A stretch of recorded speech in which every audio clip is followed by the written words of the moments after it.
I want to call this hearing to order, and I want to welcome today's witnesses.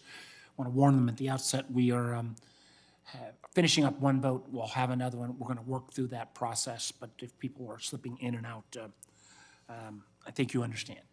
Our witnesses today are Avril Haines, the Director of National Intelligence, Jen Easterly, Director of Cybersecurity and Infrastructure Security Agency, CISA, and Lisa Knapp, Executive Assistant Director of the National Security Branch at the FBI. Welcome to all of you. Today's hearing builds on this committee's bipartisan efforts since 2016 to educate the public on the intentions of foreign adversaries seeking to undermine the integrity of our democratic systems, and to ensure that U.S. government is postured to protect our elections from those foreign threats. A broad interagency task force is tasked with protecting from two forms of election interference we've seen since 2016. Interference efforts, often cyber-enabled, that target election infrastructure, and separately, influence efforts that seek to affect elections through covert or other illegal tactics. Since 2016, we have held both open and closed hearings ahead of each federal election, featuring testimony from U.S. officials, social media executives, and open source research executives. This is the first open hearing of this campaign season, but more will be coming. Now, I want to start by recalling the fact that I fear at times, since particularly the 2016 cycle was so long ago, that the public perception of past foreign election meddling has too often been treated as something that was trivial or not of major league. But as this committee's exhaustive bipartisan investigation into Russia's meddling in 2016 election showed, and as declassified intelligence community assessment showed, foreign influence efforts go well beyond simple online trolling or traditional propaganda. Foreign election efforts in the last 8 years have, among other things, involved efforts to infiltrate both online and in person a range of U.S. organizations on both sides of the political spectrum with the goal of stoking political polarization in the United States and promoting social and racial strife. We've seen as well successful impersonations of U.S. political and social organizations, with the Russian IRA, memorably back in 2016, having Twitter and Facebook accounts for the Tennessee GOP and Black Lives Matter. Both of those accounts were actually bigger than the real organizations. We've seen harassment and sting operations against U.S. candidates, particularly as when we saw just last cycle, the PRC influence operatives try to set up a sting operation to bully and humiliate a congressional candidate of Chinese heritage. We've seen successful efforts to actually organize real-world political rallies. Back in 2016 again, with one almost coming to real-life violence. Russian efforts orchestrated simultaneous rallies in Houston, one with an anti-Muslim event taking place at exactly the same time and place as a Muslim cultural event. Luckily, law enforcement intervened. We have also seen personalized emails sent in 2020 by Iranian influence actors posing as Proud Boys, which the Trump administration leadership did a good job of pointing out. Globally, we've seen many of the same foreign influence actors aggressively meddling in the elections of our Democratic allies. The PRC's influence actors aggressively sought to shape the outcome of Taiwan's election earlier this year, including promoting narratives that the election had been rigged as Election Day neared. More recently, literally in the last few weeks, Czech and Belgian officials have disclosed efforts of Russian operatives to shape the outcome of June's EU elections with the goal of undermining European support for Ukraine. And a wide range of media open source research and other sources has similarly pointed to Russian influence operations in Slovakia, one of the cases that I think is particularly interesting, a country that when Russia invaded, 75% plus of the Slovaks supported Ukraine. A few years later, due to Russian efforts, Slovakia now has a pro-Russian president, and literally 55% of the Slovaks have been told saying they think the United States started the war in Ukraine. We've seen recently as well deepfakes of the Moldavian president have been widely circulated. And fresh off the presses, just a couple hours, I'm not going to ask our witnesses to testify, but a new Russian effort geared at somehow saying that Zelensky and the CIA are working on trying to undermine again our elections in this year. The barriers to entry for foreign malign influence have unfortunately become incredibly small. Since 2016, we've seen declassified intelligence assessments name a whole host of influence actors who've engaged in, or at least contemplated, election influence and interference activities. Not only Russia, not only Iran or PRC, but also Cuba, Venezuela, terrorist organizations like Hezbollah, and a range of foreign hacktivists and profit-motivated cybercriminals. One of the things, and why I think this hearing is so important, in many ways our adversaries could be more sophisticated and aggressive in both scale and scope in this election even than in prior years. Let me tell you why I think that's the case. First, our adversaries are more incentivized than ever to intervene in our elections because they can understand that it could affect their particular national interest. In the case of Russia, Putin clearly understands that influencing public opinion and shaping elections in the United States is a cheap way to erode American and Western support for Ukraine. Similarly, we've seen the conflict between Israel and Hamas has been fertile ground for disinformation since October 7th. Second, the scale and sophistication of these sorts of attacks against our elections can now be accelerated by AI tools. The truth is, the kind of audio and video manipulation that even as recently as 4 years ago and clearly 8 years ago was still a challenge, now can happen at a speed and scale due to AI tools that's unprecedented. And literally, there's not a week or month that goes by that those AI video and audio tools don't continue to improve. And I just, on a personal note, I fear that Congress's inability to pass any new guardrails in the last 18 months for AI-enabled mischief really could pose a huge problem. We've already seen fake video of President Trump embracing Dr. Fauci. We've seen audios of President Biden telling people to use a different voting day in New Hampshire. The truth is, these tools are out there and growing in their danger. Third, we've seen, unfortunately, increasingly large numbers of Americans of all political stripes across the political spectrum who simply don't trust U.S. institutions, from federal agencies and law enforcement to mainstream media, who increasingly rely on the wildest conspiracy theories imaginable that pop up on the web. And fourth, since 2022, we've seen a concerted litigation campaign that has sought to undermine the federal government's ability to share on any kind of voluntary basis vital threat information with social media platforms. And unfortunately, since 2022, we've seen from some of those same social media platforms considerable disinvestment and, in certain cases, utter disinterest in platform integrity by some of those social media companies. And an area where the Vice Chairman and I have worked very closely together, we've seen the rise of a dominant social media platform, TikTok, with ownership based in a country that is clearly adversarial in terms of their intents on our elections.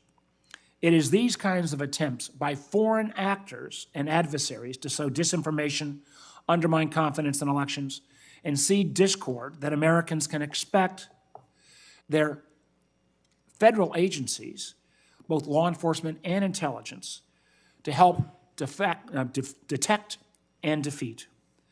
We've got to do a better job of making sure Americans of all political stripes understand what is very probably coming their way over the next less than 6 months. I hope today's witnesses can provide a comprehensive overview of these and current threats and anything that may be emerging, and what we can do in a collaborative, cooperative, bipartisan way to make sure that the public is aware of this, I think, dramatic threat to our democracy. With that, I'll turn it to the Vice Chairman. Thank you. Thanks for calling this hearing, and thank you all for being here on this important topic. And by the way, it's one I think we're going to be dealing with for the next quarter century. but it's hopefully one we get to learn from experience on. I always think it's important at the outset to sort of, because I know this will be discussed as an election, threats to the election is a broad topic, and it's always bifurcated into two things. There's election interference, which is trying to hack into the voter database or messing with the early reporting, unofficial reporting system of a state, things of that nature. That's more easily understood. And then there is this whole topic of influence. And it's not just in elections, it's also in our debates. I mean, we saw elements of that during COVID. We see it during policy debates here on a range of topics. The propaganda has always been a weapon of war. I think today you can do it at scale, faster, more convincing, and in ways that spread very quickly and are difficult to contain. And in particular, we've seen this globally. I mean, we've seen increasing amount of damage that's being done to the reputation of the United States in parts of Africa by a very active effort to undermine, make life very difficult for our diplomats who serve in that region, our military personnel in some of these countries where the Russians have moved in and gained greater influence. So all of that is happening at a global scale, and the chairman's already talked about some of the countries that have faced efforts to meddle in their elections and try to influence and steer the outcome, and in some cases successfully. But today, I think the focus is going to be on how this could be used in an election and in policy debates too, but let's focus on elections for a moment.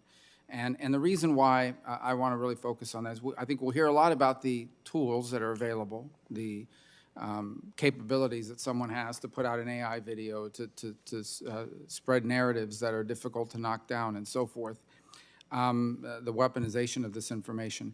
What I hope to learn a little bit more about is when this happens, if this happens, who's in charge of responding to it? Have we thought through the process of what do we do when one of these scenarios occurs? Because I don't think I have a clear understanding of who's in charge and how we would respond, who would take the lead. I know that if a hurricane is headed towards the United States, the National Hurricane Center is going to put meteorologists on the air who are going to describe to us, this is the hurricane, this is what it looks like, this is how strong it's going to be when it gets here. They're going to put out forecasts. It's going to issue warnings, and people, Republicans, Democrats, no matter who you're going to vote for, are going to take the appropriate steps. If something like that were headed towards our election, I don't know who's in charge of putting it out there. More importantly, I think no matter who puts it out there, the candidate or issue on the other side of it, their followers are going to question whether it's the government interfering in the elections themselves. And it's not helpful as an example, and I use this as an example because it's a very recent one. When the whole laptop situation happened, the Hunter Biden laptop, a number of former intelligence officials, I get it, they're formers, no longer in the employ of any of these agencies, but that title carries weight, all signed a letter saying this has all the hallmarks of a Russian disinformation campaign. We know now that it was not a disinformation campaign. I don't want to get into the particulars of what was on it. I'm just saying we now know that it was not a Russian disinformation campaign. But the result of it was that social media companies would not allow anyone to post the articles, and there was a media blackout. It could not be reported in any other except for one place. And so what happens as a result of that, whether it had an influence on the election or not, the result of it now is that we have some segment of the country who repeatedly says things like the intelligence community interfered, even these reformers, but that title. And so why that is relevant here is because no matter who this disinformation campaign is geared after, the other side is going to say the people issuing the warnings are people that are interfering in the elections on behalf of the candidate they favor. So we're in a real quandary here. But I do think we have to begin by at least understanding if something were to happen. If tomorrow there was a video, very convincing video of a candidate, let's not say president, let's say US Senate or Congress, and a video comes out with 72 hours to go before Election Day of that candidate saying some racist comment or doing something horrifying, but it's fake. Who is in charge of letting people know this thing is fake? This thing is not real. So that we can have people going to go to the ballot box believing something that's not real is real. That's influencing our election, especially a close one. And I ask myself, whoever's in charge of it, what are we doing to protect the credibility of the entity that is, whoever it is in charge of saying it, so that the other side does not come out and say our own government is interfering in the election. So I think we're going to be struggling with this for a very long time because the Russians are the best at it. They've been doing it a long time, and so they know, and they've perfected it. But every election cycle, more and more cast of characters are joining the parade here in terms of getting into this business. And I think in the years to come, we're going to see more and more nation states and maybe non-state actors begin to not just come after us in our elections and our political process, but those of other countries as well. So this issue is not going away anytime soon. I think it's only going to accelerate. It's going to get worse. And we really need to begin to lay out some parameters about how we're going to respond to these things in a coordinated way that we know ahead of time, as opposed to the ad hoc basis in which this has been handled in years past in terms of responding to the disinformation piece of it. It's a tough one to handle, but it's one that I think we have to get a handle on. I agree. I'm not sure. I think, Director Haines, you're going to lead us off. Sounds good.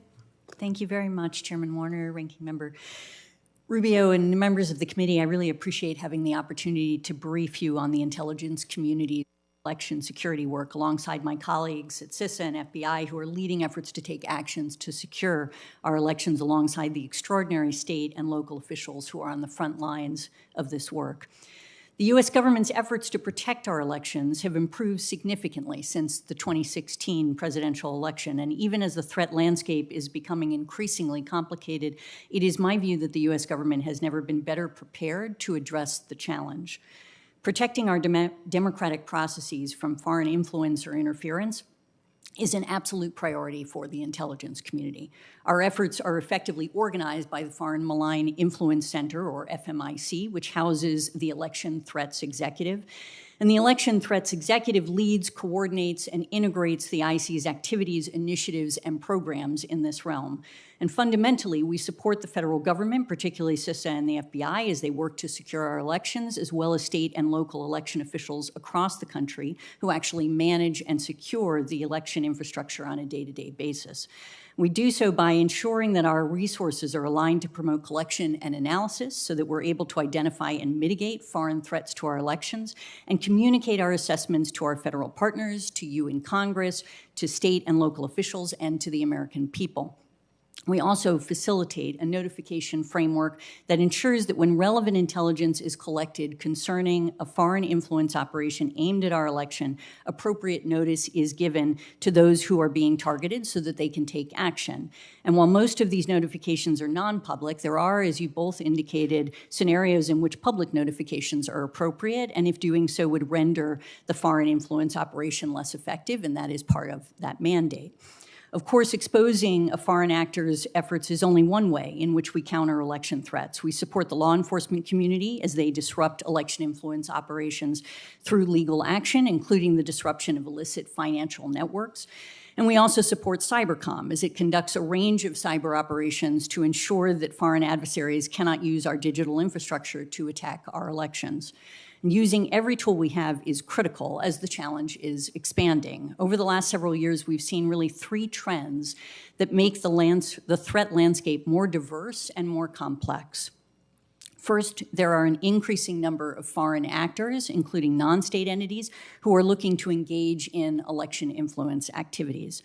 Second, there are more commercial firms through which state actors are able to conduct election influence activities, often increasing the sophistication of such activities while making it more challenging to track down the original instigator of the foreign influence efforts. And then third, perhaps most obviously, relevant emerging technologies, particularly generative AI and big data analytics, are increasing the threat by enabling the proliferation of influence actors who can conduct targeted campaigns, reducing the number of relatively sophisticated influence operations and content, and further complicating attribution. For example, innovations in AI have enabled foreign influence actors to produce seemingly authentic and tailored messaging more efficiently at greater scale and with content adapted for different languages and cultures. In fact, we've already seen generative AI being used in the context of foreign elections. In September 2023, 2 days before the parliamentary elections in Slovakia, which, Chairman, you noted, a fake audio recording was released online in which one candidate discussed how to rig the upcoming election with a journalist. The audio was quickly shown to be fake, with signs of AI manipulation, but under Slovakia law, there is a moratorium on campaigning and media commentary about the election for 48 hours before polls open. And since the deepfake was released in that window, news and government organizations struggled to expose the manipulation. And the victim of the deepfake ended up losing in a very close election. To position the IC to address generative AI-enabled foreign influence efforts, we have an IC group focused on multimedia authentication that leverages DARPA's semantic forensics technology, among other tools, and enables those in the IC who are working on election security to rapidly access media forensic experts to facilitate the authentication of foreign suspect media related to the US election. Members of this group regularly engage technical experts inside and outside of the government to ensure we are applying the latest techniques. And if state and local officials have concerns, for example, about media that is suspected to be synthetic or manipulated and violates a law or is tied to a foreign actor, they can request authentication assistance through the FBI. And of course, the most significant foreign actors who engage in foreign influence activity directed at the United States in relation to our elections are Russia, are the People's Republic of China, or PRC, and Iran. Specifically, Russia remains the most active foreign threat to our elections. The Russian government's goals in such influence operations tend to include eroding trust in U.S. democratic institutions, exacerbating sociopolitical divisions in the United States, and degrading Western support to Ukraine. Russia relies on a vast multimedia influence apparatus, which consists of its intelligence services, cyber actors, state media, proxies, and social media trolls. Moscow most likely views such operations as a means to tear down the United States as its perceived primary adversary, enabling Russia to promote itself as a great power, whereas Beijing seeks to promote support for China's policy positions and perspectives, including in the context of specific elections, portray the U.S. democratic model as chaotic, ineffective, unrepresentative, and magnify U.S. societal divisions.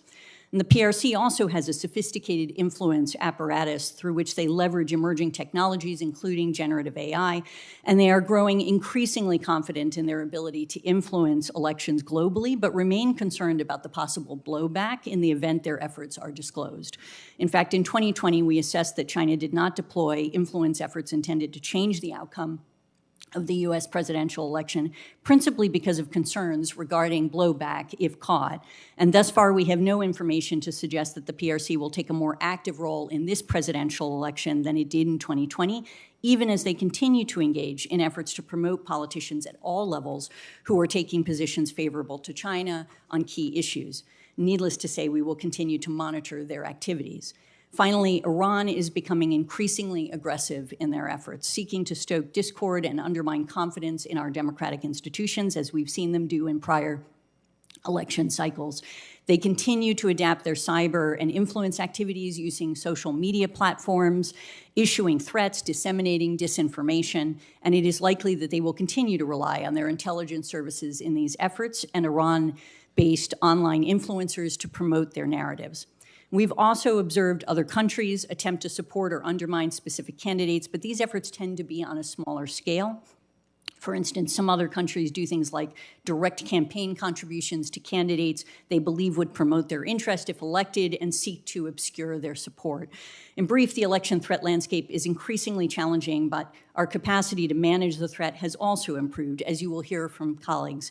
There is nothing more important or fundamental to our democracy than protecting our elections, and I can tell you that we are focused and ready to do our part, and I thank you for your time, and I look forward to your questions. Chairman, Vice Chairman, members of the committee, thank you for the opportunity to discuss CISA's efforts to protect and defend our nation's election infrastructure. Since 2017, when election infrastructure was designated as critical and CISA was designated as the Sector Risk Management Agency, CISA and our partners, including the intelligence community and the Federal Bureau of Investigation, have made significant progress increasing the security and resilience of the nation's election infrastructure, working to support state and local election officials who serve on the front lines of our democracy, administering, managing, and securing our elections. Election infrastructure has never been more secure, and the election stakeholder community has never been stronger. As a result, these election officials ran secure elections in 2018 and 2020 and in 2022. As you know, there is no evidence that malicious actors changed, deleted, or altered votes or had any material impact on the outcome of any of these elections. This, of course, has been validated time and again, including in multiple court challenges. And in any race that was close in 2020, there were paper records that could be counted and recounted and audited to ensure accuracy. In this job, I've had the privilege to spend time with chief election officials across the nation of both parties, and I know how tirelessly they work to ensure that their citizens' votes are counted as cast. It's why I have confidence in the integrity of our elections and why the American people should as well. However, we cannot be complacent. While election infrastructure is more secure than ever, as you just heard, the threat environment is more complex than ever. We have seen, as the DNI noted, that foreign adversaries remain a persistent threat to our election infrastructure, aiming to undermine American confidence in election integrity and our democratic institutions, and to sow partisan discord. These are efforts which will be exacerbated by generative AI capabilities. Perhaps more concerning are the continued physical threats to election officials, which largely stem from unfounded claims that the results of the 2020 election did not represent the will of the American people. Such claims are corrosive to the sacred foundations of our democracy, and they have led to harassment and threats of violence against election officials of both parties and their families. As a result, we've seen a wave of resignations, with election officials taking operational experience and institutional knowledge with them, and some of those who remain are operating under difficult conditions. We at CISA are very proud to stand shoulder to shoulder with these election officials, these election heroes, who are on the front lines of our democracy.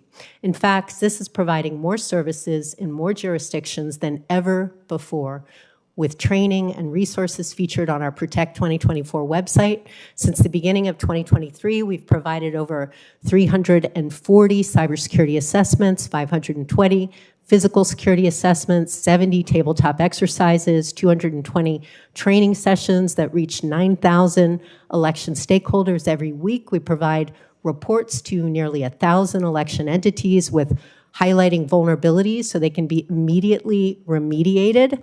We've provided and sponsored 230 security clearances for election officials and worked with the intelligence community to provide classified briefings on foreign adversary threats. And most recently, we hired 10 dedicated regional election security advisors who bring a combined 210 years of election expertise and experience to work on the front lines with election officials. Finally, we remain laser focused on the threat of foreign malign influence operations, providing guidance as recent as last month on the tactics of disinformation used by our foreign adversaries.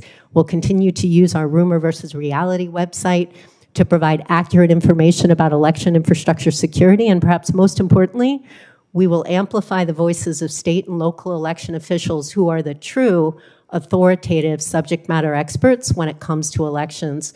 These election officials know that while elections are political, election security is not, and we at CISA are committed to keeping it that way and look for your leadership and support in helping us do so. Thank you. And it's my understanding, Ms. Knapp, you're not going to do opening, right? Let me, first of all, thank the witnesses for their testimony and particularly acknowledge what Jen Easterly just said is, our election officials are our election heroes, and many of them who serve diligently opening and closing polls for decades on end. The fact that they are under a level of harassment at this point really is one of the most serious efforts, I think, to undermine our democracy. Some of that may be domestically generated, but some of that could also be enhanced by foreign interest. Let me direct my first question to Director Haines. Again, I think there has been some rewriting post-2016 that somehow some of the activities in Russia, or even in 2020 with Iran, that there was kind of harmless trolling. Can you speak to the fact that literally the level of violence that was incited in cases, or exacerbating racial strife, religious strife, these adversaries, these foreign adversaries, are trying to pit us against each other at unprecedented levels, literally leading to violence. Yeah, absolutely. I mean, I think you did a very nice job in the opening of highlighting a number of such incidents. I will say that just starting with Iran, it is, as I noted in the opening statement, increasingly aggressive in their efforts, seeking to stoke this kind of discord and promote chaos and undermine confidence in the integrity of the process. And they use social media platforms really to issue threats, to disseminate disinformation. And we saw how they did that in 2020. That's one of the incidents that you identified where they attempted to incite violence and threaten voters by sending spoofed emails designed to intimidate the voters, to incite social unrest, and distributing content basically including a video that implied that individuals could cast fraudulent ballots even from overseas, all entirely false, called out by my predecessor, Director Ratcliffe at the time, in 2020, and others in the intelligence community and law enforcement community. So I think that is a very good example. We've also seen Russia engage in these types of tactics, particularly in their global efforts to influence elections, trying to effectively incite disorder in order to distract sometimes law enforcement from being able to manage an election or do other things in that respect as well. I'll leave it at that. And I would just say, I recall that incident, and again, it was a little bit of what Senator Rubio's question about, who announces. And there was a real show of force at that moment when we had the ODNI, we had the FBI director, we had the head of CISA. I believe, I'm not sure whether General Nakasone should, but it was, because our fear is who makes that message in a politicized environment. It needs to be people who are going to be viewed as much as possible credibly by both sides. And I think, again, in that case, the Trump administration did the right thing. Lots and lots of talk about AI. There's not a week that goes by that we don't see a new enhancement in terms of either video or audio deepfake capabilities. I don't think, even though we passed some bipartisan legislation out of the Rules Committee today that will get to national legislation on deepfakes. I would point out there's about a dozen plus states that have taken this on their own, and they range from red states to blue states and everything in between. So, and those of us who've been pushing the tech companies to do more, there were 20 tech companies that came together in what was called the Munich Accord, and this includes all of the big, it's the Facebooks, it's the Googles, it is also Twitter, TikTok, Anthropic, OpenAI, promising that they would have a commonality of watermarking so you can indicate if something has been altered. This is AI in elections. A commitment to try to take that content down and to educate voters. This was not just geared at America. Half the world is going to elections this year. Right now, India's got an election. The Europeans will have their parliamentary election shortly in June. I worry, that after that much publicized announcement in February, to use the old political term, where's the beef? I don't see that common watermarking standard emerging. I don't see these 20 tech companies moving in the aggressive nature that I would hope. I'd like to hear briefly from each of the witnesses on how you think the state of the collaboration between tech companies on making sure AI is not misused. Yeah, thanks for the question, Chairman. I saw the letter that you sent out to those companies yesterday, which I think will be very helpful in getting specific answers. I will say we've been working with the generative AI companies specifically about threats to elections and ensuring that they are putting procedures and technology in place. Many of them are part of what's called CCPA, the Coalition for Content Provenance and Authentication. In addition, one of the very useful things that they're doing is if there are any questions about elections, they're actually driving people who use that technology to sources like canivote.org or Trusted Info 2024, which is the National Association of Secretary of State. Information that provides verified information at the state and local level. So it's really a validation that they are pushing people to those trusted sources. All that said, what we are doing are providing guidance to state and local election officials on AI threats and ways that they can mitigate such threats to their election infrastructure. We put out something in January and again in April about foreign malign influence. Yeah, and I'll just add to that by saying that absolutely support everything that Jen just indicated. In addition, I think we're seeing both the opportunity for them to continue to provide detection tools, building relationships with some of the state and local partners, and that's been a part of what I think is important to continue to encourage. I think we're still in the process of watching them build out essentially their capacity and efforts in this area, and so things like your statement I think are helpful to sort of channel that energy and to begin to push forward on it. I think another thing that we're obviously doing is we've been engaging with them in order to make sure that we understand the technologies they're bringing to bear to make sure that we're producing basically the state-of-the-art identification authentication services within the IC and also for state and local partners if they so request appropriately, as I indicated, through the FBI. And we're also promoting the adoption of DARPA's suite of technologies, frankly, in this area that really allows users to detect, to characterize falsified media assets, to defend in particular against large-scale automated disinformation attacks to public authorities and to third parties. So I think all of that is sort of mutually reinforcing in this area. Ms. Knapp? Thank you, sir, for the opportunity to respond. Obviously, AI is definitely a concern to us as well. Whenever we get any sort of intelligence, we do provide it to the social media companies for action. Sorry, can you hear me now? When we do get any sort of intel indicating the hand of a foreign adversary, that information is provided to social media companies, whether it is as simple as an internet protocol address, an email address, or a phone number for them to take what action deemed necessary. Right, and I understand the talk about protecting the infrastructure. It's very important, but I want to focus on, and I'm going to largely base the scenario I'm about to outline. I'm going to base it on a CNN February 9th exclusive about a tabletop exercise, and it basically describes the following tabletop exercise. China creates a fake AI video showing a Senate candidate destroying ballots, and they're able to identify but that it's AI, that it's fake. So we have the ability to do that, and I think that's what you've described the DNI's office is able to do through that, through DARPA, I guess, the effort, the semantic forensics technology and all that. Okay, so we know it's fake. What the article says, and what I want to know, maybe the article's wrong and you could correct me, is after that, in this tabletop exercise, no one knew what happened next. There was, they struggled on what the response should be. There was a struggle, who would notify the public? According to this article, no, and the number 2 at the FBI, number 2 at CIA, number 2 at DHS was part of this tabletop. Nobody raised their hand and says that we will do it. We want to be the ones in charge of notifying the public. There was real consternation if, in fact, this was being promoted through a cutout, like maybe I imagine like a blogger. Let's say there's a right-wing blogger or a left-wing blogger, and that person is the one that released the video.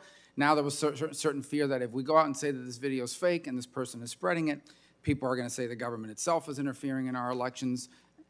And then a real question about if so many Americans already don't trust the federal government or the intelligence agencies, you know, how can we get them to trust us that this is not a real video? So here's what I want to ask. If, in fact, a scenario like this plays out, video comes out, I'm not on the ballot this year, so let's use me. Video comes out, and it's me in an audio recording, fake, saying, yeah, I'm going to rig the election, and I'm going to steal a bunch of ballots. It's fake. You know it's fake. What happens at that point? Because I'm now a week before the election, 6 days before the election. Does someone notify me? Am I able to say that? Is someone going to come out and say, this is not real, he really didn't say that? What happens? Because this article says it would be turned over to state and local officials. I don't know what a state and local official is supposed to do. They're going to turn around and say, yes, the DNI's office or the FBI or somebody told us this was fake. I don't understand what the process that would happen at that point is. Do we have a process that would kick in a situation like that one that I just described? Yeah, absolutely. So first of all, I wasn't at the tabletop exercise, so I don't know what happened in that particular scenario, but I understand that's not actually an accurate representation of what the discussion was. I would say that in terms of what would happen, yes, there would be a statement. So I think the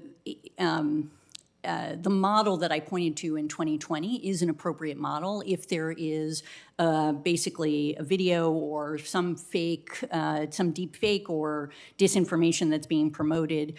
It could be that we find out about it through intelligence. It could be otherwise identified, and it would go through, if it's intelligence, through the notification framework. The notification framework is an interagency group that basically indicates, okay, we think this is something that deserves a I public apologize. I statement. don't mean to interrupt you. But Yeah. I just wanted to ask you this Please. for clarification. So the video is clearly fake. Yeah. You'll be able to, you may not be able to attribute it to a Right, foreign entity, but exactly. you'll at least be able to say, this is not real, and we're working to see where it came from. Maybe it was designed by some guy in a basement, but maybe it was designed by a nation state. Yeah. But at a minimum, we have to be able to say, this thing is not real, and it could be the work of a foreign adversary. Who, I say we, but who would be, would you be the one that would stand up? Is it the DNI? Is it the FBI? Who would be the person that would stand before the American people and say, we're not interfering in the election, we just want you to know that video is not real? Who would be in charge of that? Yeah, so I could be the person that goes out and makes that determination. And I'll just give you an example, frankly, one of the ones that the chairman just mentioned from this morning. There's an article today about the fact that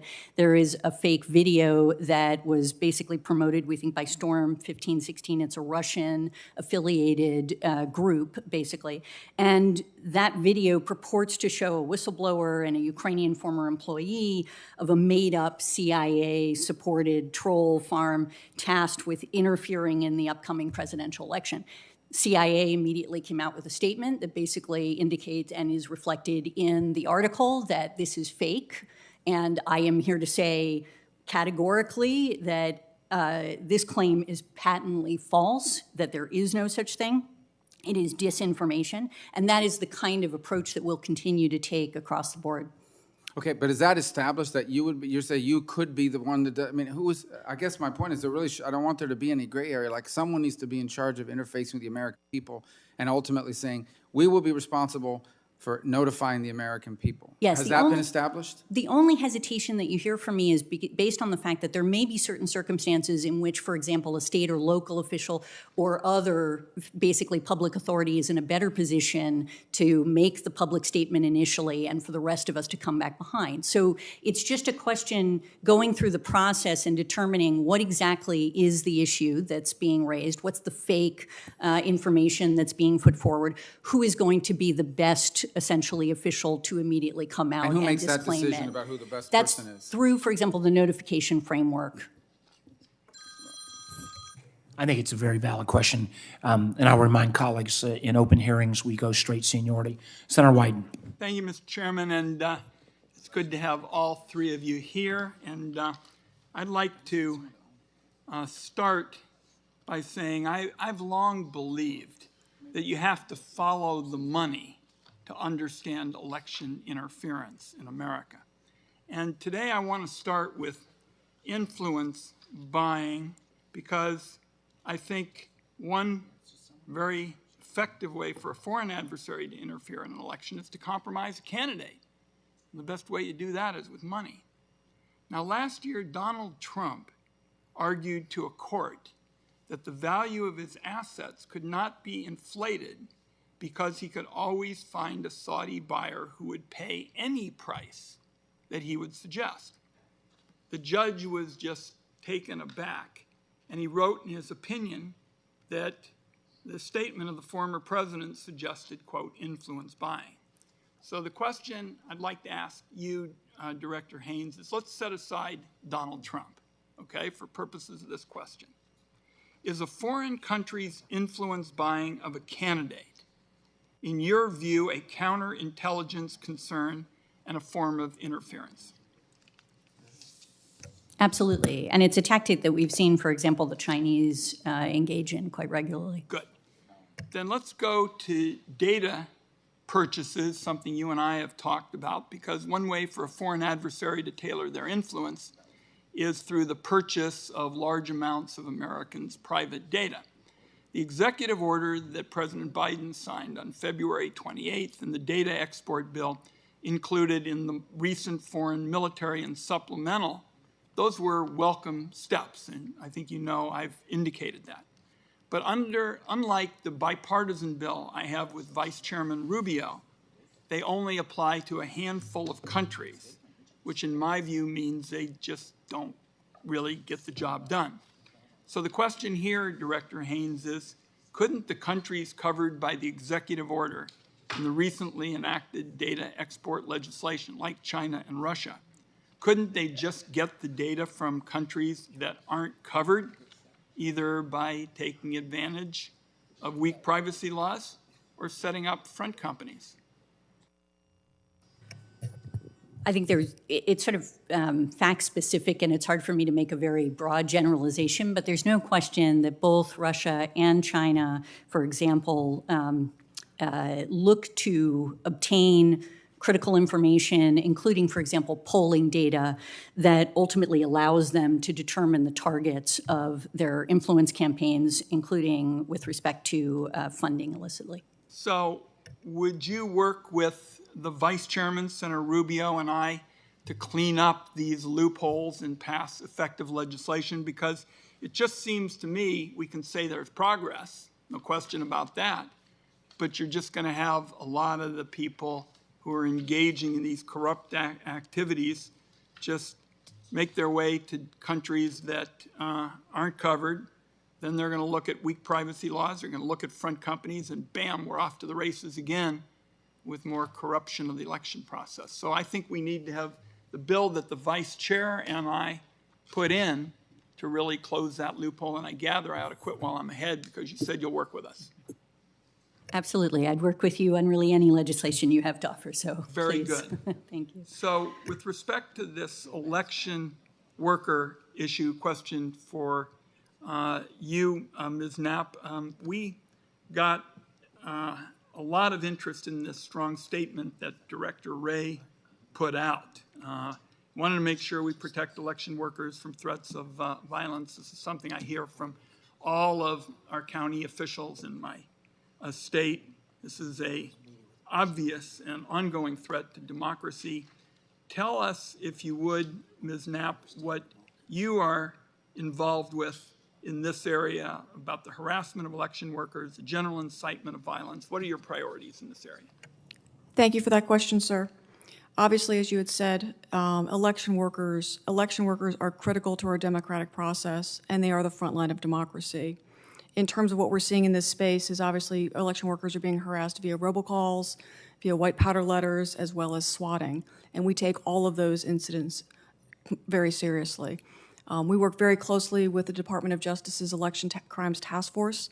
To date, since its inception in 2021, there have been 17 successful convictions, as well as 13 sentencing.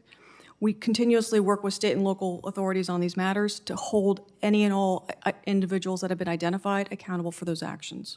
My time is up. I'm going to ask you a question for the record, Ms. Knapp, about this gentleman, Alexander Smirnov, and he was recently charged with lying to the Bureau, as you know, when he passed on disinformation about the Biden family. I'll ask you for the record. My time's up. Thank you, Mr. Chairman.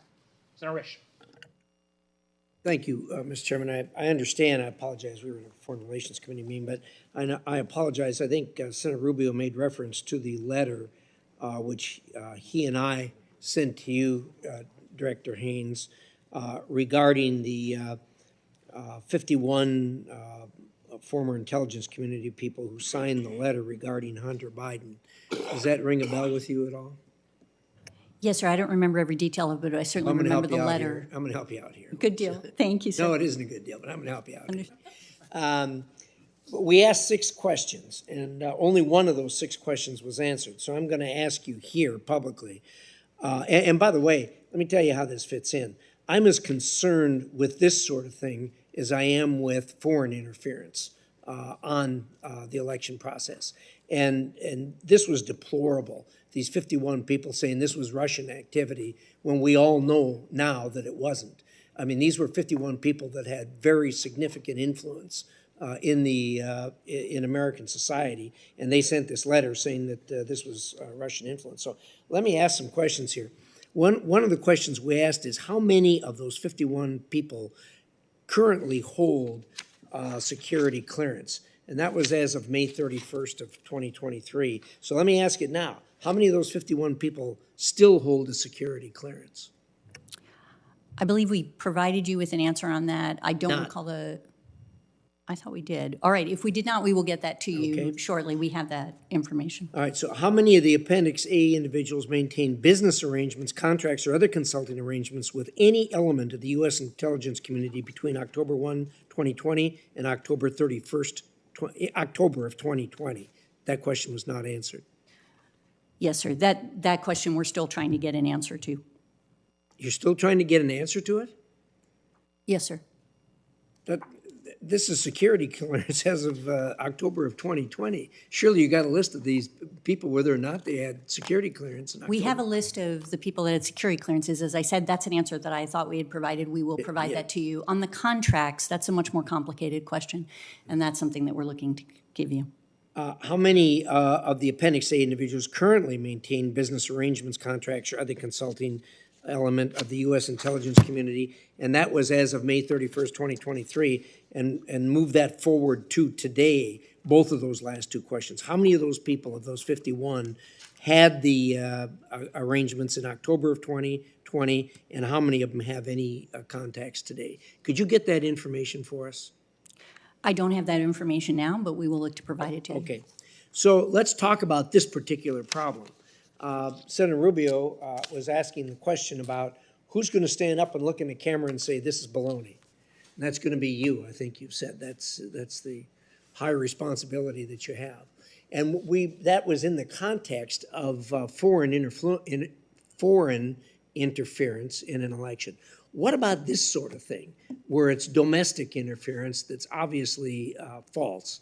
Who's got the responsibility for standing up and looking in the camera and saying, folks, don't count on this, it's not true? Is that going to be your responsibility? Sir, I think, look, my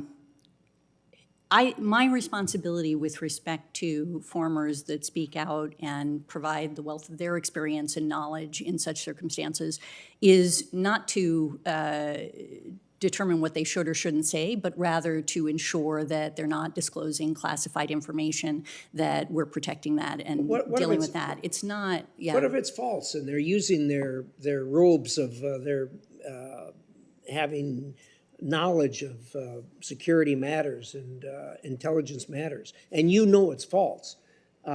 Is that your response, or do you just say, no, I'm not going to get involved in that? I don't understand, because I think, first of all, I think they said that their experience makes them deeply suspicious of that activity, right? And I wouldn't... They went a little farther than that, I think, but I'll take your characterization of it. Okay. And if you know that's false and you come into the information that it's false, is it your obligation or not your obligation to stand up, look in the camera and say, folks, when you're voting, don't take this into account? Sarah, I don't think I could even, frankly, make sure that I've read everything that a former might have said or that anybody else has on these issues. So no, I don't think that it's appropriate for me to be determining what is truth and what is false in such circumstances. And but what if you know? Yeah. I mean, you're sitting here. You're the center of intelligence in America, right there, and this has come out, and you know it's false. What's your obligation, or do you have any? I think my obligation is to ensure that the best intelligence is being provided to the president, to the federal government, to the Congress, and where possible to the American people through declassifications, but not, which we would do. Not calling out someone who stands up and purports to have intelligence information that you know is false. Sarah, if I were to, first of all, I'm not sure I'm the best arbiter of what is true and false. And secondly... Let's say in a particular instance, you've seen the paper. You know it's false. Let's take that instance. What do you do? I mean, it depends on the situation. If we're talking about a fake video that's been put forward... Somebody right, with intelligence credentials stands up and says, I know this from an intelligence standpoint, and you know, as the director of national intelligence, that it's false. No, what I do not. You do? I do not consider that to be part of my responsibility. If there is disinformation that is put forward, false information, right, then we have the capacity to authenticate it or to identify it as false. We will do so basically to our customers, and there will be a process whereby determinations are made. And it may not be, it may be to the public, but it might be classified information. It might be anything else. I don't know. under the My time's up, circumstances. It's and too I'm much not of a making hypothetical. progress, so I'm going to give it back to you. Well, I just, again, we ought to continue to pursue this. I mean, my sense that would probably be the responsibility of the FBI if there was proven. I'm not sure we want the Director of National Intelligence commenting about a domestic statement made by an American. But I understand your point. I mean, I think that, Well, that's the purpose of this hearing, is to find out how American voters are going to be kept but although informed of what's true and what's false. it is, although the purpose, our purview at least, is focused on that foreign influence. But I understand your point. Senator King. Well, following up on this point, it seems to me the tension here is, I don't want the U.S. government to be the truth police. If you start talking about what's true and what's not true in political advertising, you know, you could have 1,000 people doing that full-time, 24 hours a day. That's not the job of the U.S. government. It strikes me that the role you can play, however, is disclosure of sources. That if you know through your intelligence sources and your attribution that a particular piece of information, true or not, is coming from a foreign source, that's the role where it's important for you to notify the public so they know the source, not whether it's true or not, because I just think that's an impossible determination. But at least people should know the source. In a main town meeting, when somebody stands up to talk, you assess not only what they say, but who they are, and you're not allowed to wear a bag over your head in a main town meeting. And so that's where I think you have an important role to play. And the thing that bothers me and worries me, you use the word notification framework. I've seen that. It's a bureaucratic nightmare. A notification that comes in February after a November election ain't any good. And what I want to urge is disclosure of sources when you're aware of it immediately. Immediately. Mark Twain said it, you know, it takes good news, bad news gets around the world before good news gets its shoes tied. So I hope that you can go back and look at this process and not make it bureaucratic, but if you have evidence that this is coming from a foreign source, let the public know so they can assess that. Is that something you can take back? Yeah, absolutely. And that is something that we do, is try to attribute where information is coming from, essentially, and working through the methodologies on that. And I realize notification framework may sound quite bureaucratic, but it really is a living thing. And for example, they have worked through a process where they can expedite their decision-making process through within 48 hours. They can, looking at That should even be the making standard. that 48 smaller hours should be the outside. across the board. Yeah, it's not much longer than that in Because terms having of the this standard. information that it's foreign sourced within the U.S. government doesn't do us any good if the election is 5 days away and you don't get that information Yeah, out to the absolutely. public. Agreed. Because what's going on here is our adversaries are using our strength against us. It's a kind of geopolitical jujitsu. The strength of our society is its openness, the First Amendment, freedom of expression. They're using that in order to manipulate our most fundamental sacred right, which is the right of an election. And so we've got to be alert to it. And as I say, I disagree with my colleague. I don't think you're in the truth or falsehood business. I think you're in the disclosure of intelligence business. And I hope that that's something you can continue. Now, at CISA, I'm worried that you may be overly concerned with appearing partisan and that will freeze you in terms of taking the actions that are necessary. You gave a very impressive list of all the meetings and things that you're doing, but I'm hearing from some election officials that they don't feel that CISA is out there with them. They're not getting the support that they need. So I hope that you're being very forward-leaning about the work that the protection you can provide to state and local election officials. Yeah, thank you, Senator. Actually, as I mentioned, we are providing more services in more jurisdictions than ever before. We've actually enhanced our field force of cybersecurity advisors, physical security advisors, and then election security advisors who are former secretaries of state or state election directors who are working hand in hand with secretaries of state and current state election directors. And I am in touch with chief election officials across the country, to include Secretary of State Bellows, and others to ensure that they are getting everything that they need to run safe and secure elections. And that's not been affected in any of a partisan way. Please ramp it up. We've got about 6 months, and we know that these adversaries are going to be coming at us. Final question. We know that in 2016, and I believe in 2018, the Russians got into something like 35 states' election infrastructure. They didn't do anything with it.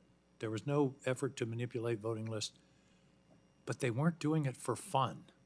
I'm worried that they're still there, and that the potential for example, people walking into a polling place in Miami and finding their name has disappeared off the list, the potential for chaos is very high. So I hope all of you are pursuing those, I call them sleeper cells, that may still be there in state election infrastructure. I'll just comment that since we have designated election infrastructure as critical, there's been enormous progress, in particular in raising the bar on cybersecurity. So as you know, not all of voting equipment, vote tabulation and vote casting is not connected to the internet, just vote registration and election night reporting. So that the fact that it's disconnected, it's not exposed to the internet, that's a layer of security. But there are also multiple layers. Election officials take a defense in depth approach, technological layers, physical layers, procedural controls to ensure that that election infrastructure is secure and resilient. The other thing that's important to remember, Senator, is that we have so much diversity across our election infrastructure. If you've seen one state, It's a benefit. it's a benefit. If you've seen one state's election, you've seen one state's election. And so the virtue is there are procedures and controls under the chief election officials that makes that election equipment secure. And having worked with folks like Secretary of State McCrane in Idaho, I know that all election officials are focused laser-like on this, and they don't see elections security as a partisan political issue. They see it as an issue of ensuring that they can enable every one of their citizens' votes to be counted as cast. Final quick question. Director Haines, did you hear about the 3 conspiracy theorists that walked into a bar? No. It No. wasn't a coincidence. That's great. Thank you. Well, thank you for the good news. Director Haines, you said we're never been better prepared. Ms. Easterly, you said our elections have never been more secure. I think that's good news. All the campaigns I've been involved in my career and or observed as a citizen have never been exemplars of truth-telling.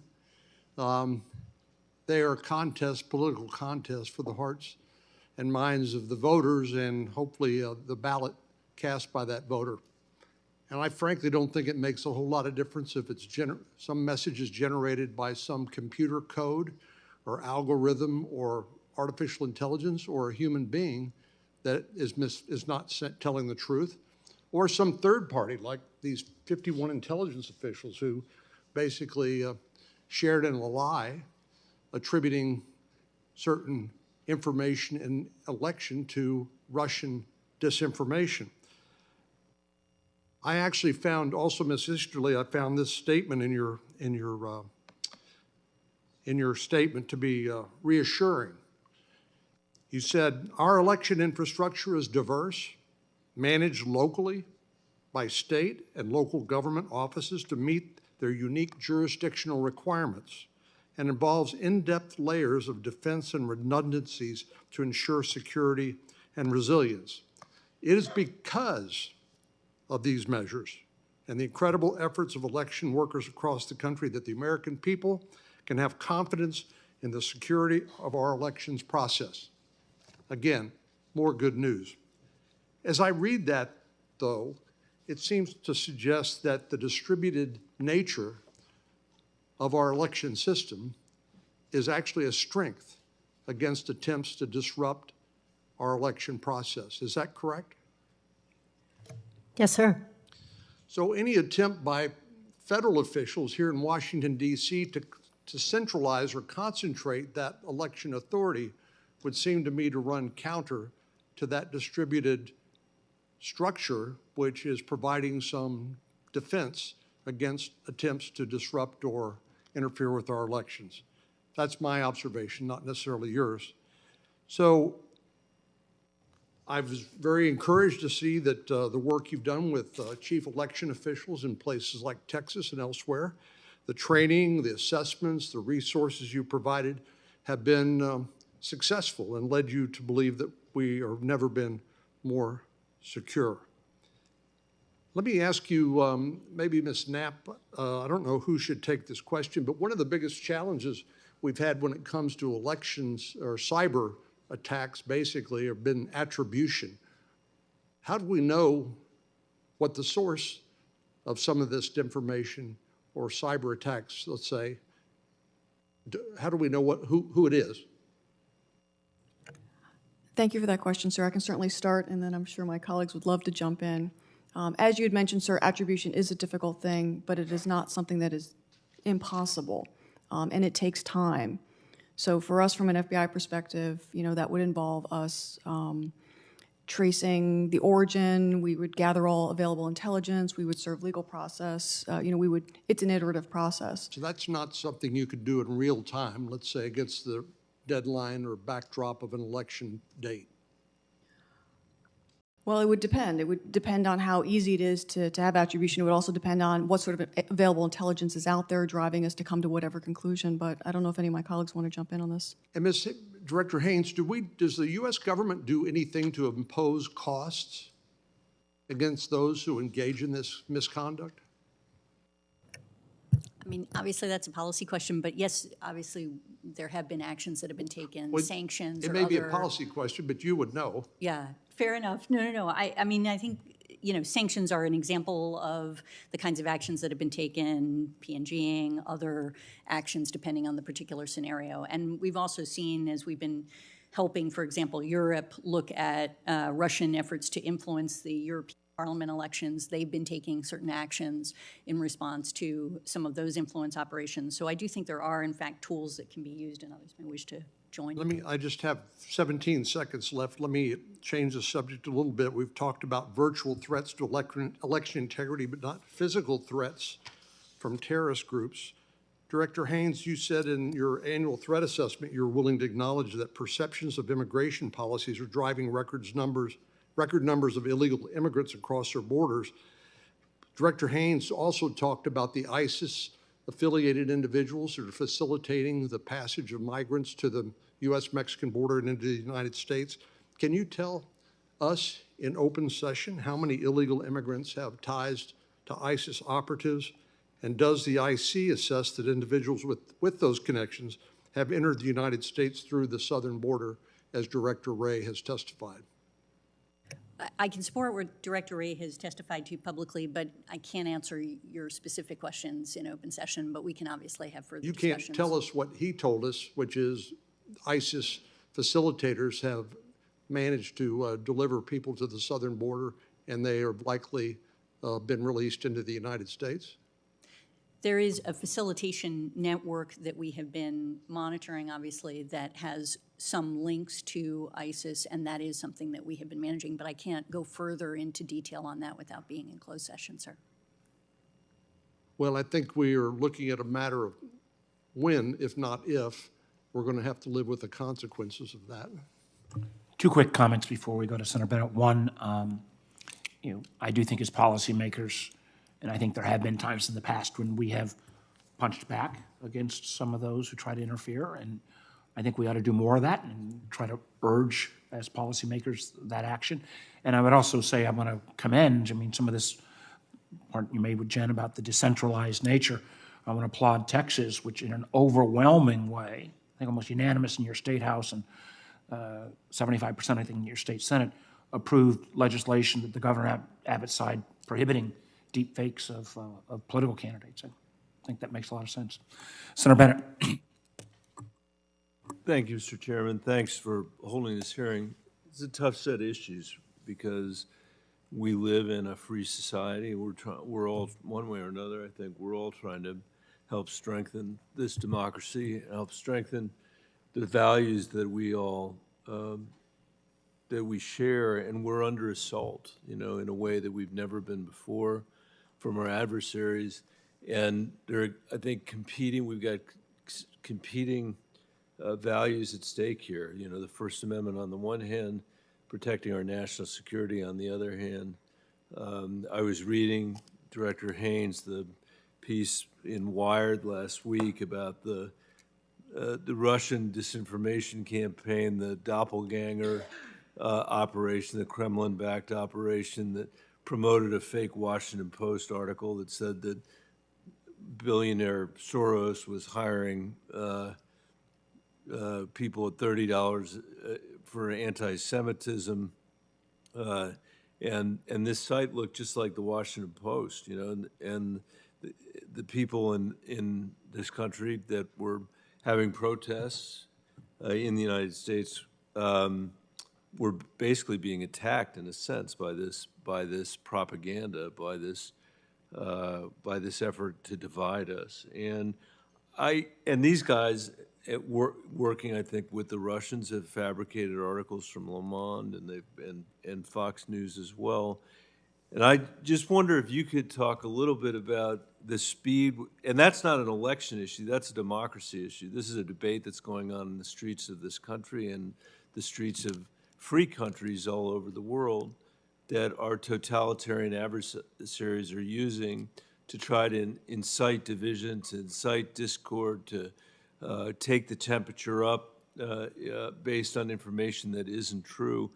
And somehow we have to find a way as a free society to respond to that. And it seems to me that the first part of that is to help notify people in real time when this kind of thing is happening, when the country as a whole is subject to this sort of intentional misinformation that we're seeing, frankly, throughout Europe, we've seen it in the most devastating way in Myanmar, where there was people were killed as a result of the content that was being purposely disseminated over social media platforms there. And I think we would be naive to think that that level of political violence couldn't also occur here as well. So I guess the first question I would ask is, what are we going to do about it? Well, I do think that one aspect of what you do about it is basically expose what the tactics are and what we're seeing, and then address specific issues as they come up forward, just as you've been saying. And we have been looking and increasingly working with partners and allies, frankly, around the world to do exactly that, because it is better to do it in numbers, in effect, and to really get the message out in ways that people find increasingly credible in targeting that disinformation. There's also going after, and this is part of, I think, what you were describing, there's going after the sort of the platforms that get used in this context. So, Russia has been pretty extraordinary in terms of the platform that they've built for their work. They essentially have a state-run propaganda machine, right, that is comprised of domestic media apparatus, outlets targeting global audiences such as RT and Sputnik, and a network of kind of quasi-government trolls that are used. And over the years, the apparatus has grown. It's broadening the array of influence actors, the tactics that they use for covert and deniable operations, and they're trying, as you indicated, to shape U.S. political discourse, European political discourse, to reduce support for Ukraine, other things. And part of what we're seeing is their capacity to use some of the platforms that they've chosen are getting harder as we're getting better at disclosing how those platforms are being used and how countries are taking action to pull broadcasting licenses, other things along those lines in order to actually make it more challenging. They obviously look for other opportunities and can get around these things, but that is among some of the, sort of opportunities for battling it, I'd say, for others. Yeah. I might just add something to your question insofar as it relates directly to elections. And we have a great relationship with Secretary of State Griswold and Judd Choate, your election director, who are very, very focused on this issue. But if you look at two very powerful examples, again, at the state level, where this may actually happen, one focused on being prepared, the other focused on a very effective response. So in Arizona, Secretary of State Adrian Fontes has been working with his local election officials to do a series of tabletop exercises with deepfakes of him in the day before the election to prepare them to be able to respond and to be able to communicate. And he's brought in local media and the community to help them understand these kinds of threats, and again, to lay the ground to inoculate them from being influenced, because of course those could be amplified by foreign malign influence actors.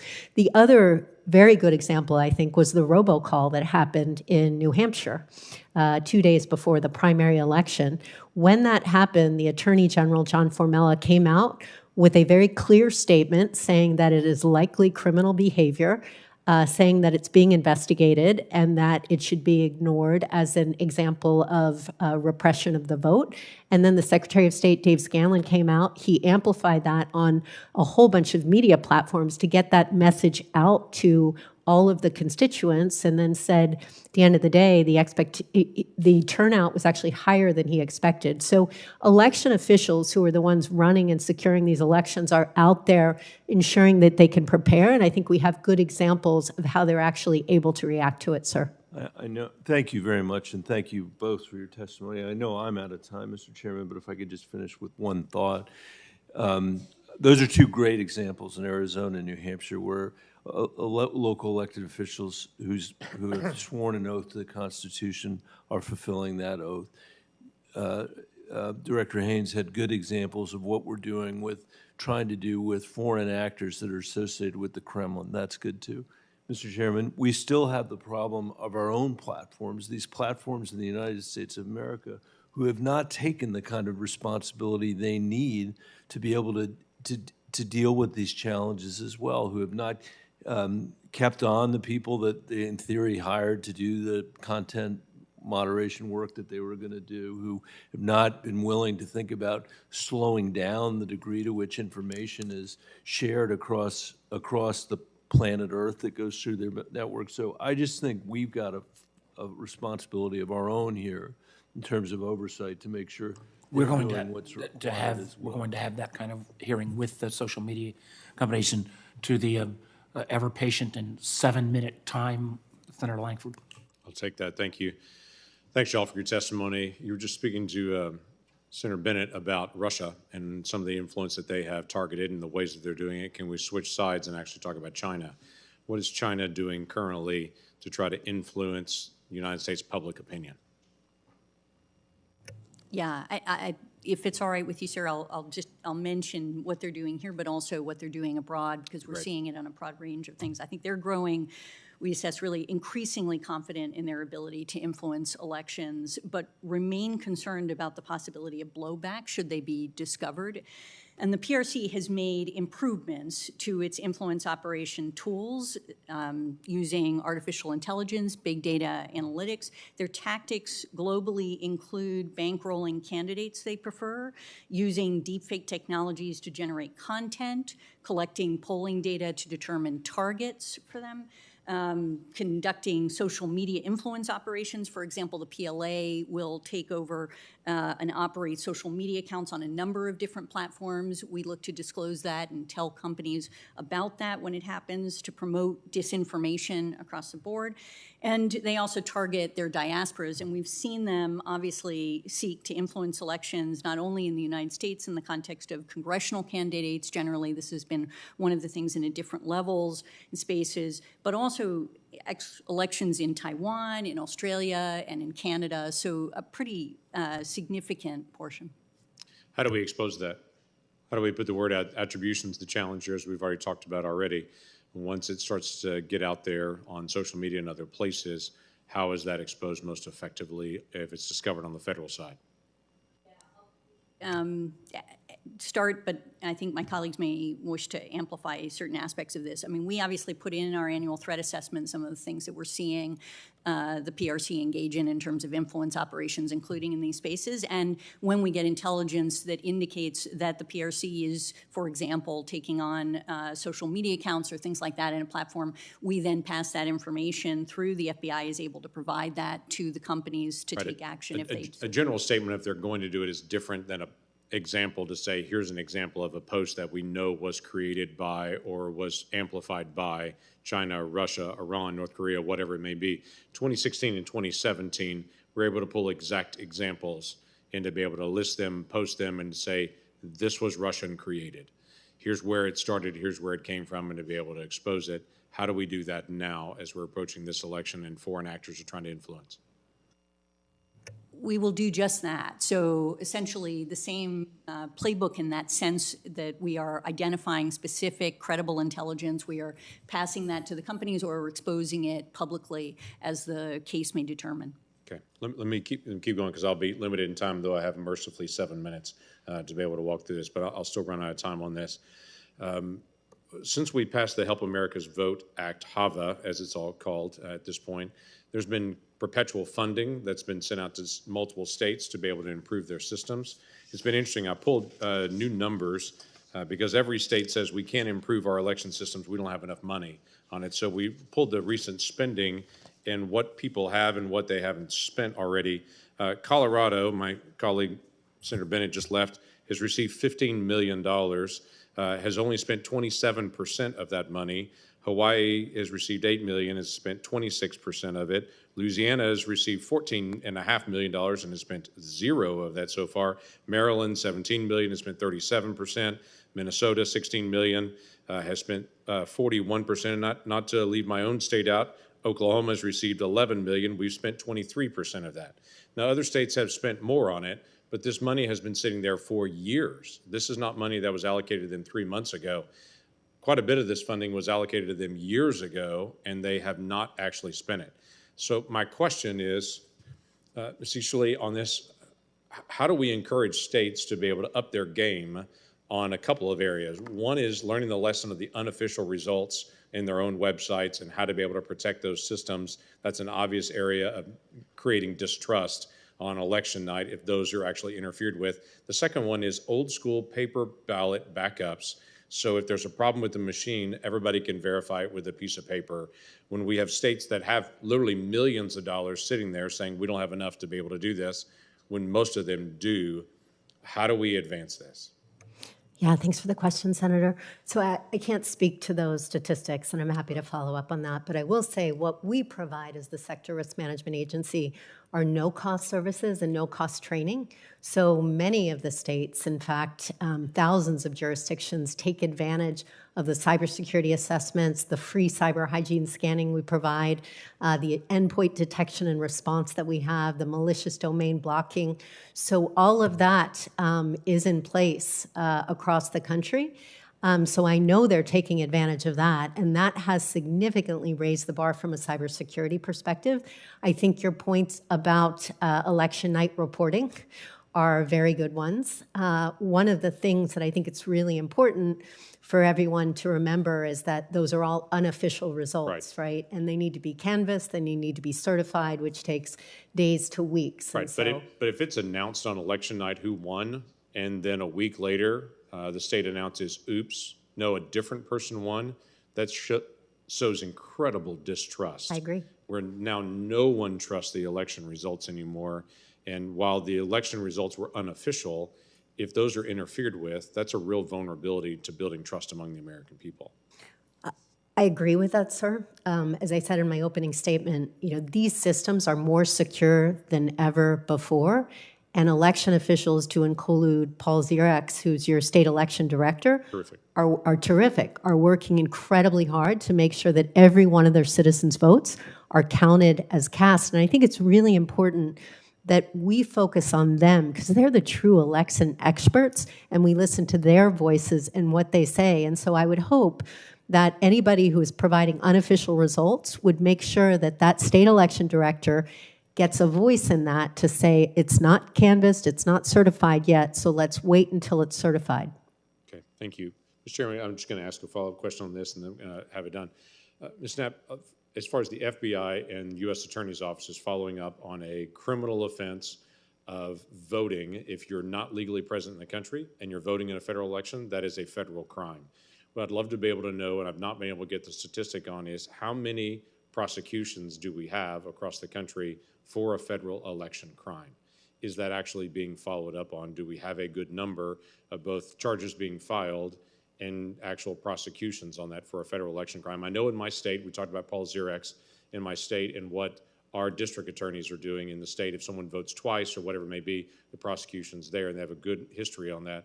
I don't know on the federal side. Can y'all provide that to me? Sir, thank you very much for the question. What I do have in front of me right now is how many cases have been charged through the Department of Justice Task Force on Election Security. What I don't have is that second part, but I can at least give you a general number right now. So right now, the task force has charged 17 cases with a resulting 13 convictions. But with respect to your subset question, I'm happy to take that back to my team and get you a more complete answer. Great, thank you. I think those HAVA numbers are pretty remarkable. I'm glad you shared those. Some states have spent 70, 80% of them. Quite a few of our states have spent 50% or less on the HAVA numbers, and these are the most recent from just a couple of months ago. That's a very fair question. I do think, and on your question about how many federal violations, I thought there was, something in that range. I thought after the 2000 election, I thought there was a canvass of that had a relatively small number, but I think that might have been both state and federal. Let me move to a slightly that is related to this.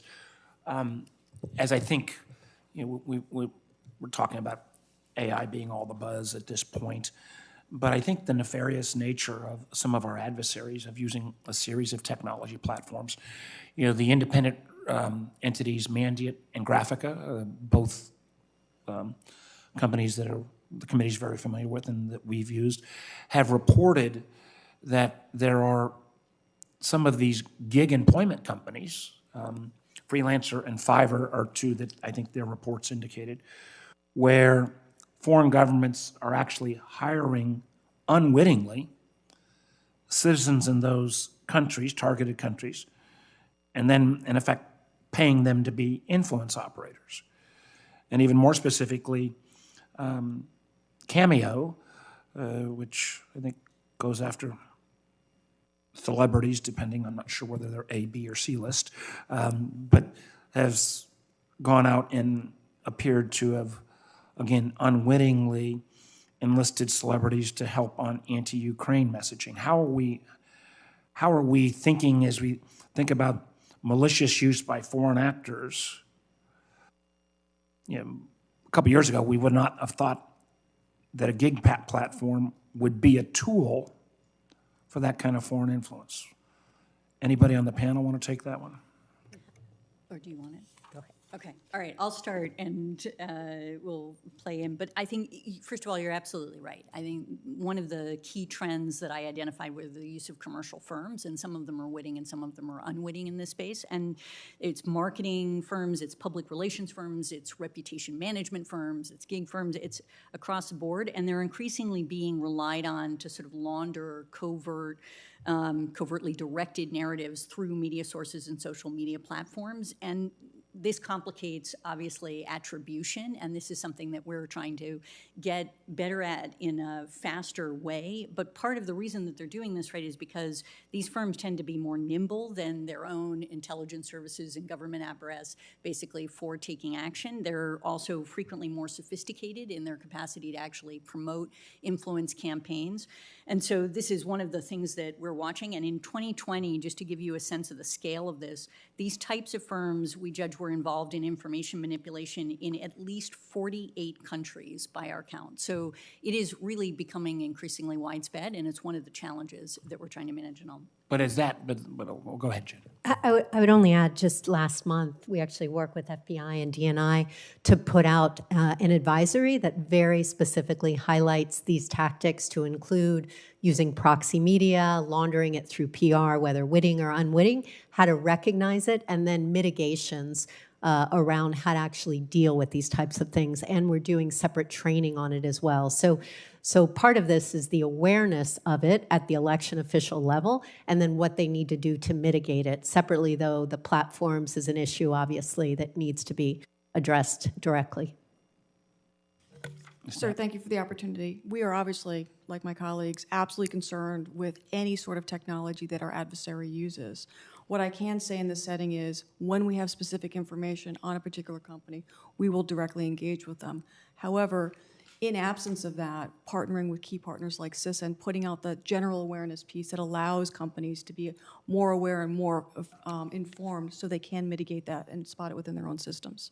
Well, one of the things I would suggest and that this committee and Senator Rubio, I think, have done fairly effectively was doing a series of classified briefs by industry sector around the challenges of the PRC. This is more specific, but I would hope that the FBI or DOJ might update their FARA, the foreign agent entities that makes all of this activity illegal, that guidance ought to be updated.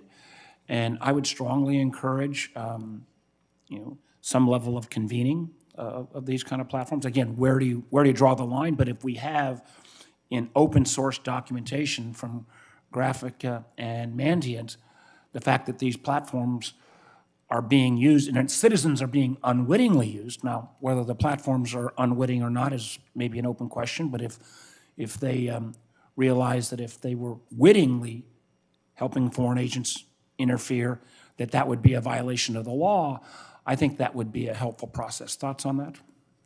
My main thought is one of the really great things since 2020 that's different now, Chairman, is we have the FMIC, which we didn't have before, which allows for those classified briefings, and I'll defer to Avril, but I think that is very much added value. I'll just say that I very much support the idea of getting the sector together and seeing whether or not we can enhance our capacity to get out to everybody essentially on these issues, so absolutely. One thing, and I want to make sure, do you want to go again, Marco? No, you have to go. All right.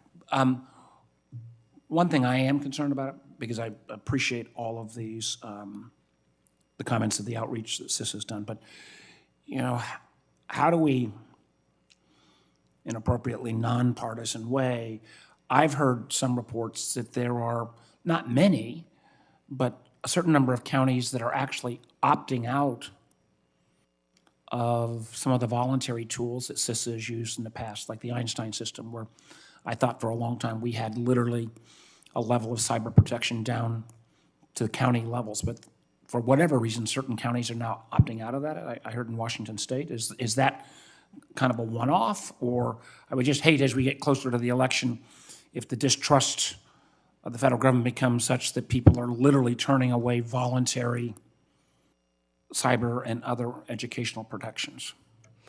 Yeah, but the good news, Chairman, is that that's not accurate. The trend is actually states and local jurisdictions continue to take advantage of the no-cost voluntary services with respect to the Albert sensors in particular.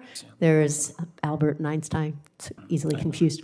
There's 1,083 sensors across the country. I think less than a handful, less than 5, have not renewed their contract, and that's for a variety of reasons, to include opting to use different technology for intrusion detection. So this is something we look at very closely, and I have no concerns. At the end of the day, as you know, Chairman, CISA is a nonpartisan, non-political agency, and we cannot be effective unless we can work with election officials at the state and local level of both parties. So I'm very attuned to that, and I have not seen any significant changes in our ability to provide no-cost services, information, and no-cost voluntary training to election jurisdictions across the nation.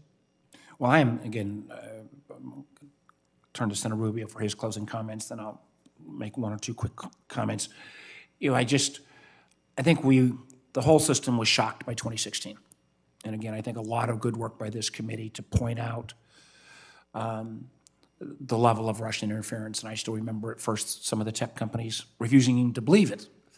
I think we then took action in 2018. I think, and again, I have repeatedly said, I think under the Trump administration, we were very well prepared in 2020 because there was effective communication and a team that were working well together. I worry at times that in 2024, because of increasing distrust of any governmental entity, I worry in terms of social media platforms that don't seem to even try to have their users adhere to their own standards. These are not government standards, to their own standards. I worry in terms of some of these new AI tools that can operate at speed and scale that's unprecedented.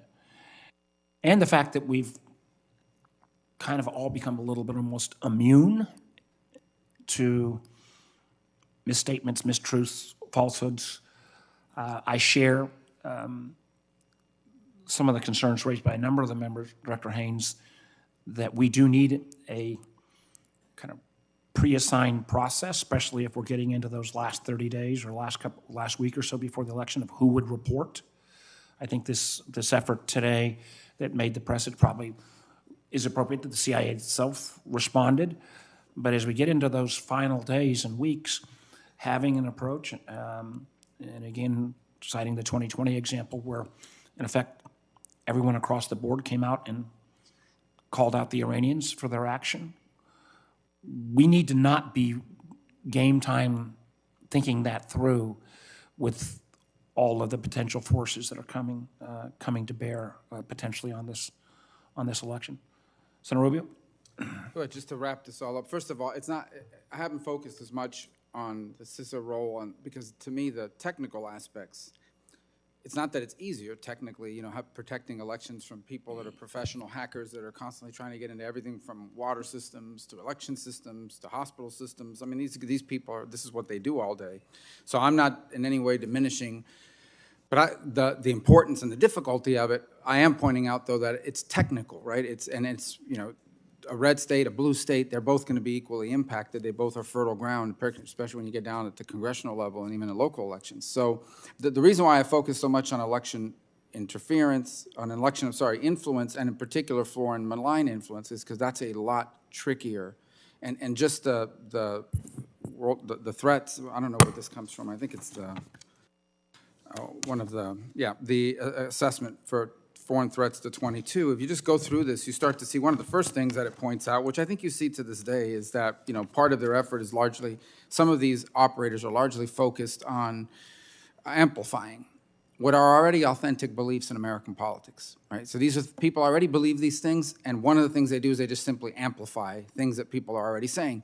So what's the risk there? If you say that the Iranians or the Russians or the Chinese are amplifying a message, some people take that to mean if I believe in something that I've stood for a long time, all of a sudden now I'm a Chinese agent or now I'm a Russian agent because I'm actually saying things on the campaign trail. And so you see it, for example, and it's also, you know, Iran proposed helping nationalist groups inside the U.S. and Iranian officials advocated using covert social media to pit the extremist groups against each other, though more likely for use in 2024. This was written in 22. So obviously we're now in 24 and you see that. So that's just an effort to get Americans to fight and make us look weak internally. Then the other thing is that in October of 22, Twitter exposed 3 separate Iranian-based influence networks operating on the platform, generally supporting left-leaning U.S. politicians, including a range of House and Senate candidates. And according to industry reports, many exposed accounts espoused pro-Palestinian sentiments at the same time they expressed positive sentiments towards progressive candidates. Now you flip to the Russians. The Russians tried to denigrate the Democratic Party before the midterm and undermine confidence in the election, most likely to weaken U.S. support for Ukraine. So they denigrated the Democratic Party. They wanted, in particular, they amplified questions about whether U.S. aid to Ukraine would continue if the balance of power in Congress shifted. That's their intent there is not that they're Republicans, but their intent there was to denigrate the Democratic Party because it furthered their aim, and in the process also begin to influence our willingness to continue to be committed to helping Ukraine. you move on to others. So another one that the Russians, blaming multiculturalism and leftist ideals for ostensibly driving the U.S. into a crisis. There are a lot of people that actually hold that view, irrespective of what the Russians believe. They're just amplifying what somebody's probably been saying for 15 years. That doesn't make that person a Russian agent. It just makes it more difficult on this. And then there you have these unique cases, and this one in particular strikes home because I think I know who they're talking about. We assessed that Cuba attempted to undermine the electoral process of specific U.S. congressional politicians in 2022 that they perceive as hostile. They focused their operations aimed at denigrating specific U.S. candidates in Florida, although in an attempt to shape the impression of other politicians as well, because they view Cuban Americans in Miami as having an outsized influence on U.S. policy with regards to Cuba. So, and they also cultivated members of the U.S. media who held critical views of that member of Congress. So I probably know who they're talking about, but the point in it, you know, obviously it was in 22, so where I happen to be on the ballot, among others. But the point being is that that's a very specific aim. My whole point in all of this is you have the example that I've used about the fake AI video. Okay, and that's almost, I don't say it's an easy question, but that's a more obvious one. It's clearly a fake video, and I think what we want to know is, do we have a formalized process to act very quickly to say, this thing is fake, even if we can't attribute it? You don't need to attribute it to be able, in the last days of a campaign, to at least protect the American people. And it has to be done in a way where the other side, who maybe hopes it's real, doesn't feel like you're tipping the scales in favor of your preferred candidate, right? To be blunt, let's say a video comes out that's fake about Trump, and the DNI comes out and says, this video is, it's not a fake, or let me do the reverse. A video that comes out about Biden, and the DNI, yourself, or whoever's in charge of coming out with this says, this video is a fake. I can see where people on the Trump side would say, well, that's just because you're trying to help Biden. It's probably a real video. And the reverse would be true in a different scenario. So it's a hard thing to do, but someone has to be in charge of coming forward and at least saying it's fake, even if we can't attribute it. That's the obvious questions. This one, the one I've just described about amplifying voices that are already out there in narratives, that's a lot tougher. I think the most we can say in that regard is, look, we know that these countries are doing this. They're not doing it because they're Democrats or Republican. It serves some purpose, influencing Cuba policy, influencing Ukraine policy, make America look chaotic, get groups to fight against each other. But this is what they're doing, and let people make judgments as to how they take these narratives. It's tough. I don't have an easy answer for how we fix it or what the process should look like in terms of notifying people. I just know that this is going to get far more complex. And I predict it won't just be about elections.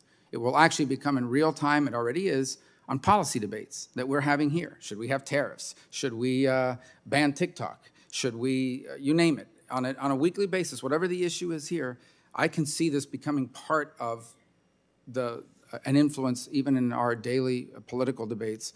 So we really need to get a handle on it. It's a tough one, but we really need to, because it's going to get far worse, far more sophisticated with many more players. And I think pose a grave danger at some point of turning into something that we haven't fully anticipated. So I hope we can continue to work on finding a way forward, because I'm sure they'll be talking about it at this dais after we're both gone. This will still be a factor. Thank you. I agree with Senator Rubio. I think these are challenged, but I think the only thing that I would hope we both agree on is that, yeah, Americans have got plenty of differences between each. But if that amplification can literally be traced back to the Cuban spy services, and it is appearing that millions of Floridians are saying something that they're not really saying, I think the Floridians ought to know that that is not the case, that we can trace it back to the Cuban services, or we can trace it back that these individuals who are posting things anti-Ukraine are actually being paid by Russia. If that proof is there, some of these things would violate why I think the upgrading of the FARA bill. There are restrictions against foreign agents taking these kind of actions. So it is a challenge. Technology is going to make it much, much harder. This will not be the last time that we deal with this. And please, for all of the folks who are in the row supporting you, and more importantly, back at your respective agencies, we're going to count on you. This truly is, we always say, politicians always say, particularly when they're up, this is the most important election ever. Even though neither one of us are up this time, this is the most important election ever. We're adjourned.